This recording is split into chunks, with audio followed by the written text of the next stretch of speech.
күн YouTube оқырмандарым. Қалайсыздар? Бүгін нағыз аудиомен сіздерді таныстыра кетейін. Нағыз аудио деп қой. Осылайша YouTubeға шығуға жөн көрдім. Мынау біздің қырдағы үйіміз. Мынауымыз асхана. Бұл жақта қора, бәрін көрсеткенмін. Погода суық болып тұр. Қар қазір жауа қоймайды бізге. Мынадан бастағым келіп тұр. Іштерін көрсетпедім ғой енді. Деген ғой. Осылай біздің қысқы азықтарымыз. Бұл жақта ойма тезек, сиырдың тезегі, көміріміз тұрады. Ал бұл жақтан андай шашылға енді мән бермейсіздер. Мазесидей, анау заттар.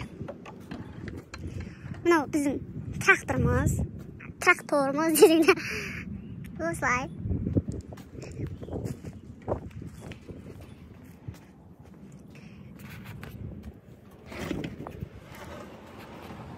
Бұл жерде тоже солай, ал мына жерде қи. Қысқа азық қолда, қыста от жаққанға. Біз үйге от жағамыз. Мұнаның ішінде сулар бар. Сулар емес, су бар бұның ішінде. Қойларды суғарғанға. Наны былай жолдасым оңай қып істеп қойған. Наны ашсаң су ағады. Наны жапсаң тоқтайды.